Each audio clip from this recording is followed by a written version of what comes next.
now. I'm Robin Lundberg here with Madeline Burke. And Madeline, if you want to spin last night positively for the Sixers, I guess to properly trust the process, you have to lose before you win? I mean, it is pretty on brand for Philadelphia. It works. But last night, the injury-riddled Celtics came away with a Game 1 win over Philly on Monday night. A lot of pundits had Philly winning this series. Does Game 1 change your point of view now? I think it re-emphasizes my point of view on the Celtics and how much I value their structure and organization. Brad Stevens is just a heck of a coach. I basically give him a game in every series. In fact, I'm not sure there's 20 players in the league I'd take before Brad Stevens.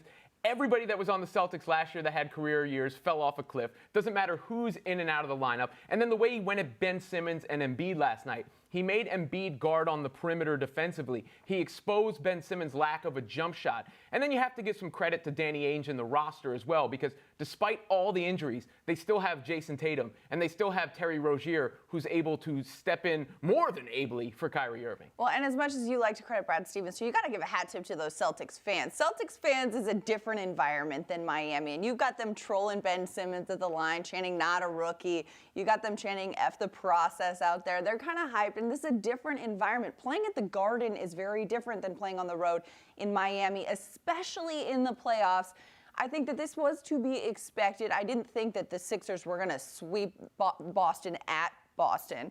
I think they could split this, though. They could go back to Philly 1-1, and I wouldn't be too surprised. It's very interesting to see how the Sixers respond to this, because they are still a very young team. They have the talent to do it, but were they caught on their heels a little bit? How do they regroup? Well, and that's what the playoffs are all about. How you look at this team, look at Game 1 or Game 2 or whatever, and make adjustments to further along the series and make adjustments. And whoever makes the best adjustments, because by the time you're midway through a series, everyone knows the other's game plan. It's just about who makes better adjustments. Though Ben Simmons is not getting a jump shot, I don't think, between Games 1 and Games 2. Who knows? The jump shot fairy could be visiting him sometime along the way. You never know. Meanwhile, another team in Boston remains a story as Tom Brady is talking, and to no one's surprise, he says he plans to play next season. But that wasn't all he had to say. I wish you would have played, but, the coach decided not to play him, and, we still had a chance to win. How do I look at that? Do you know why he didn't play, though? Seems to be a major mystery here. I haven't gone and discussed those things. Do you feel appreciated by them, and do they have the appropriate gratitude for what you have achieved? I plead the fifth. I think everybody in general wants to be appreciated more at work, in their professional life. But the people that I work with, they're trying to get the best out of me. To me, this is just more proof that the rift between Brady and Belichick is very, very real. I think it could be. It could be. But if you talk to, Boston fans and Patriots fans, they could also say this is very on brand for the Patriots. I mean, Bill Belichick puts Tom Brady on the injury report every single week, whether or not he's injured. It's kind of like the Patriots' way of trolling the rest of the world and making you think, oh, there's trouble in paradise. Here's an opportunity for us to go in and exploit that. And, oh, things are rocky and shaky over there. Let's kind of take advantage of that. But you know what? They want you to think that they're not functioning. They want you to think that they're not a well-oiled machine. And then they're going to come out and do what the Patriots do every year and just dominate the league. Look, I don't doubt the Patriots' ability to scheme, but I don't think they're carrying out some sort of elaborate Andy Kaufman bit in real time, right? I don't know. It is quite possible. It is quite possible. I don't necessarily think that is the way things are going, but from the Patriots fans that I have talked to, that is very much what they are on board. That is very much what they are thinking. Belichick is feeding Brady, hey, let's make them think there's a problem here, and then we'll catch them all off guard and go right back to the Why not? Let's add some fuel to those conspiracy theories. Let's keep them going. I don't really know. I mean, the one thing to say is whether or not their working relationship is best friends or pals or whatever, it is a high-functioning working relationship for on the field. And you know what? Not everyone likes their boss, but if they put out a good product at the end of the day, they get it done. Like he said, everyone wants to be more appreciated at work. Name one person who says, yeah, I'm satisfied with how appreciated I am at my job. We haven't seen this before, right? We haven't seen this before. And to me, we haven't seen it publicly. The trade of Garoppolo remains the thing that lets you know that this was a real issue, because they were holding on to him for so long, and then all of a sudden they flipped him. All right. Well, Steph Curry says he's going to be coming back, but he won't be on a minutes restriction when he returns for the Warriors. Instead, as Steve Kerr told reporters on Monday, Curry's minutes will depend on his rhythm and whether he gets tired quickly or not. Are you on board with this? I am on board with this because I trust Golden State, right? I mean, generally I err on the side of make sure you're being extra cautious. But Curry wanted to come back in game 1. They didn't allow that. I think if they're allowing him back on the floor and he is without a minutes restriction, they've looked over this and think it's the safest route for them to get him back on the court. Because he also has to get his legs under him to be confident, to make sure he plays well and to make sure he doesn't favor that knee. Well, and like you mentioned, he wanted to come back for game 1. They didn't allow him. He's been saying they want him, he wants to come back.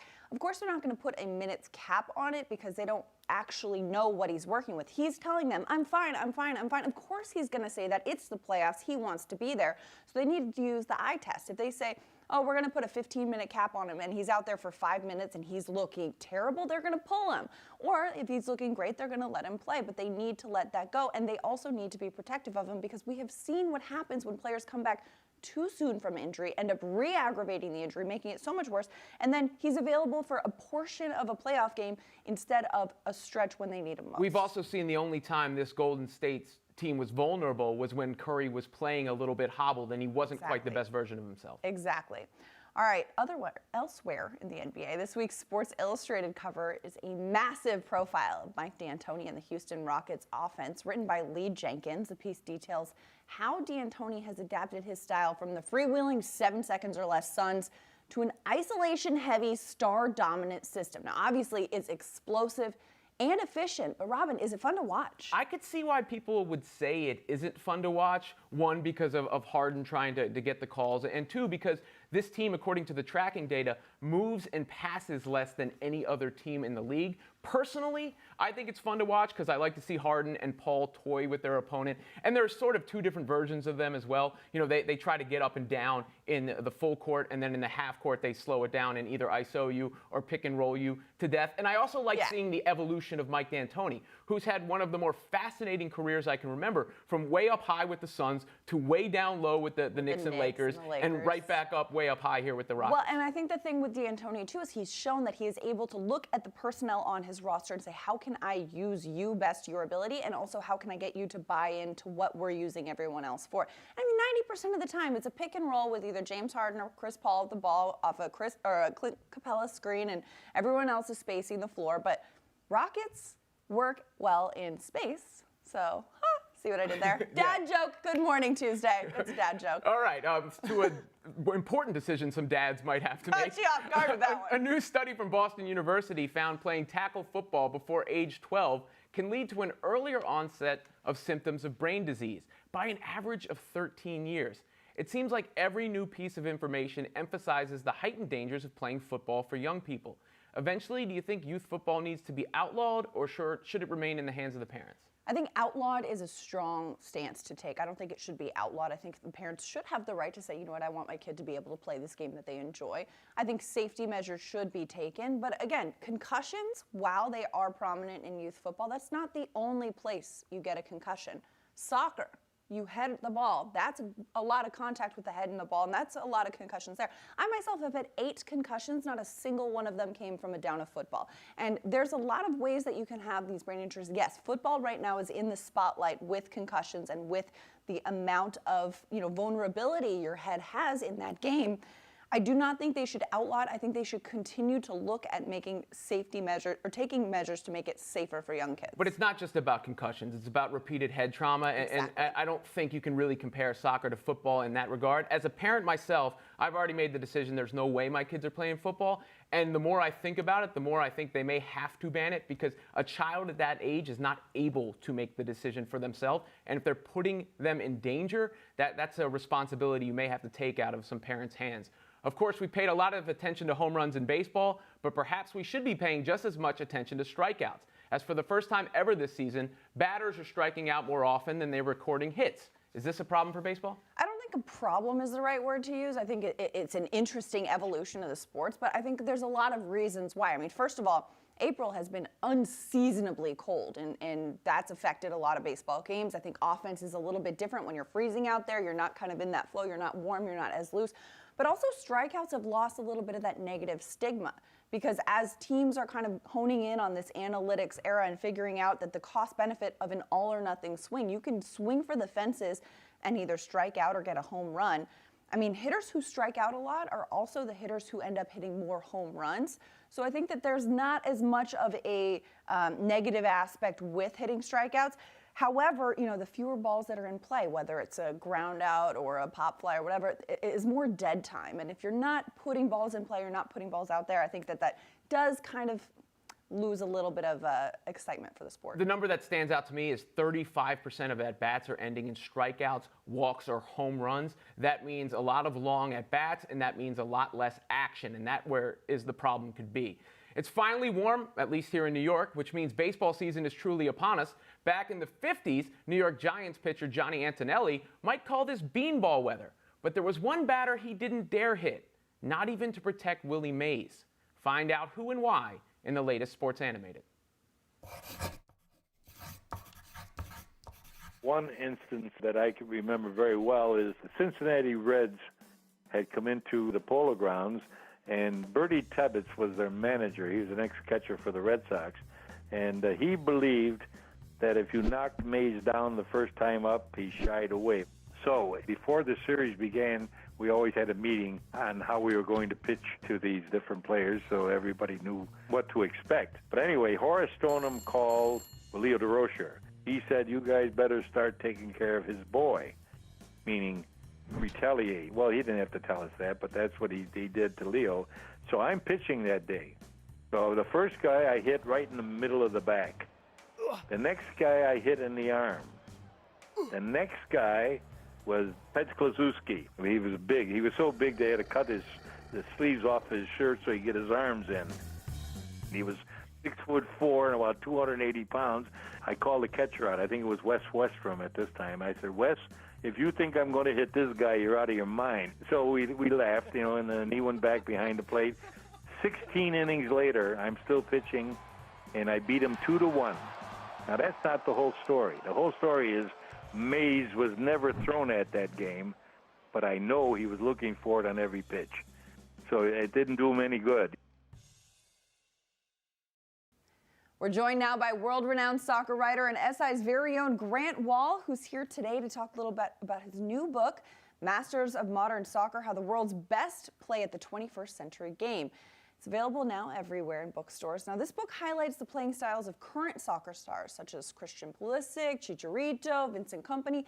How did you ultimately decide to choose these guys to highlight in this book? Well, the book is about the craft of soccer, position by position. And I am outright stealing a wonderful idea that George Will had when he wrote a baseball book that's kind of a classic called Men at Work, where he divided the sport of baseball into 4 component functions: batter, pitcher, manager, and fielder. Picked one person to represent each who was really good at what they do, but also really intelligent at explaining the craft of their job, how they do their job. And so I had a lot of fun at the start of this, just making lists of position by position, who would I want? Right. And then I asked these guys if they would participate, and they did, which was really nice. So you've got a goalkeeper, Manuel Neuer, World Cup champion from Germany, a defender, Vincent Kompany from Belgium and Man City, defensive midfielder, Xabi Alonso, World Cup winner, attacking midfielder, Christian Pulisic, forward, Chicharito Hernandez, Roberto Martinez, who could win the World Cup this summer with Belgium, is the manager, and the director of football, who's kind of a Moneyball type, is Michael Zorc of Borussia Dortmund. And over 2 years, I spent a lot of time with these guys and really appreciate the generosity they had with their time, and ask them questions that maybe we don't always get into in the media. We're always talking kind of a post-game situation or doing storytelling about their lives. We don't always talk about, with Christian Pulisic, spending 10 minutes on your first touch. How did you develop it? How do you try to use it? Really getting into the finer points of what they're experts in. This is Right. what they know how to do. And finally, I had a chance to do this in real detail over a long period of time. And not just on the physical level, but also the mental level too, which helps elevate that thing. I mean, these are a lot of stars in the modern soccer game. How do these guys approach the game differently than perhaps some of the greats of previous generations? Well, my original intent, I wasn't thinking about putting modern and modern soccer in the title of the book. But the more interviews I did over time, the more often the phrase "the modern game" came up. And literally, if I would ask Vincent Kompany, when you hear the term modern football, modern soccer, what do you think of? And he would talk for like 10 minutes on all the things that that meant to him. And I've seen, I have a copy of the 1970 World Cup final, which is an amazing game with great players. But if you look at it, it's almost like it's a completely different sport. There's a lot less defensive pressure. There's a lot more attacking players on the field. And the game today has changed. Mostly for the better, not always. I have some quotes from Paolo Maldini in here about how, in his opinion, there are no good center backs in the world anymore. Okay. But Vincent Kompany, I think, is one of them. And we get into why it's rarer to find a great center back, because so many more things are being asked of players these days than the stereotypical aspects. Like a goalkeeper isn't just about shot stopping anymore. If you're Manuel Neuer, you're a sweeper keeper and you actually come out of your penalty box to clear up danger. In every position, we get into that topic about how the 21st century game has changed and how these guys have all adapted to playing it. It's a really fascinating approach to the game. Now, we can't let you get out of here without asking about the Champions League. Can Bayern Munich get the away goals they need to advance against Real Madrid, or has Liverpool all but advanced right now? Well, you look at the two semifinals in Champions League, I think Liverpool's in good shape. They're up 5-2, but all Roma needs to do is win 3-0 at home, and they did that against Barcelona in the last round. Barcelona's a better team than Liverpool, in my opinion. So I don't think it's totally a done deal, but I do think Liverpool will advance to the final. I look at Real Madrid being up 2-1 coming back home and feel pretty good about their chances against Bayern Munich. But then I remember what happened at home against Juventus in the last round when Real Madrid went down 3-0 and really needed the late penalty to advance. So it's been a really fascinating Champions League knockout round here. I'm going to pick Real Madrid and Liverpool to get to the final, but I'm not totally certain about that. It'll be fun to watch, that's for sure. Grant Wall, thank you so much for the time. Remember, you can purchase Masters of Modern Soccer, How the World's Best Play the 21st Century Game on bookstands starting today.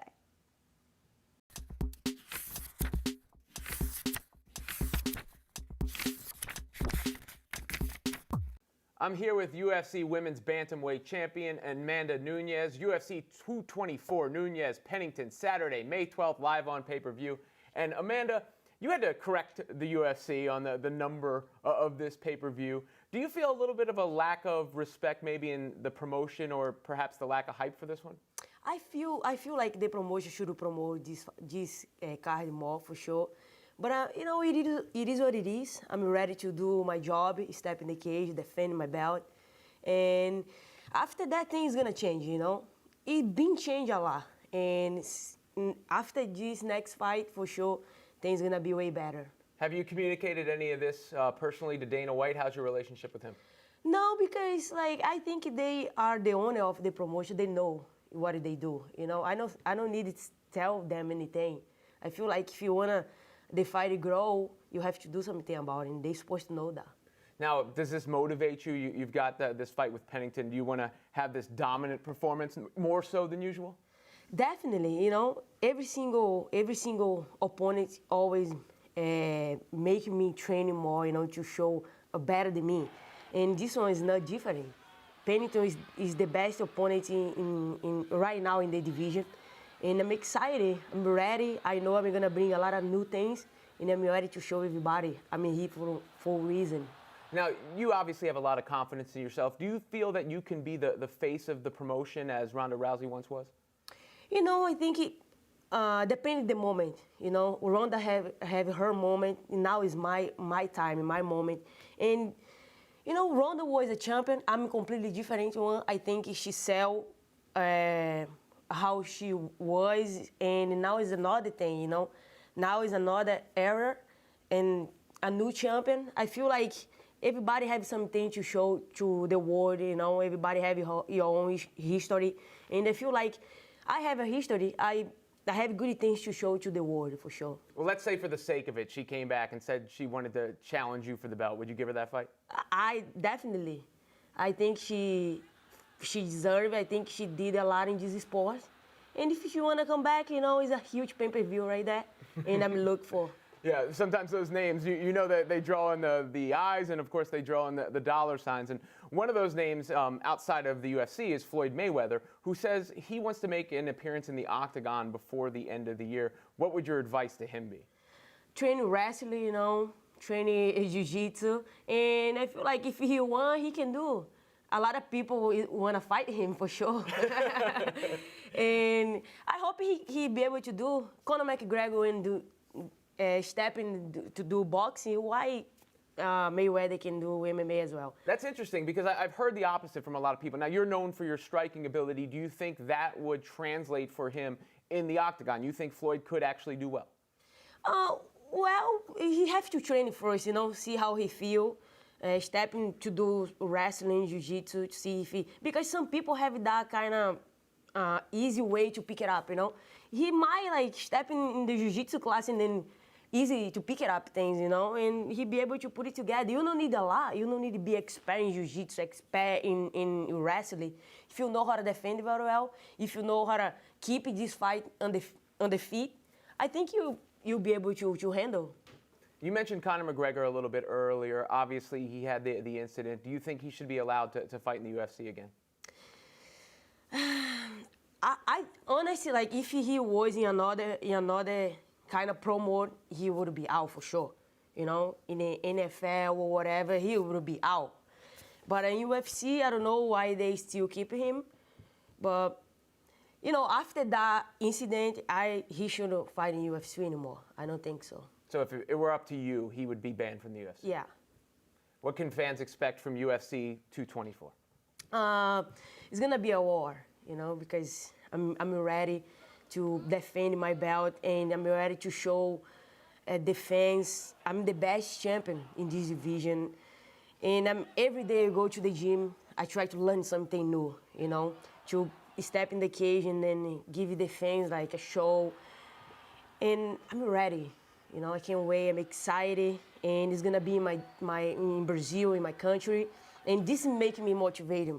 And I never lost in Brazil, inside the UFC, and it's gonna be amazing. I can't wait. I don't have a word to describe this moment in my career, defending my belt in my country with all the Brazilian crowd. I think it's going to be awesome. I certainly would not doubt you myself. Amanda Nunes, you can catch her UFC 224 Saturday, May 12th, live on pay-per-view.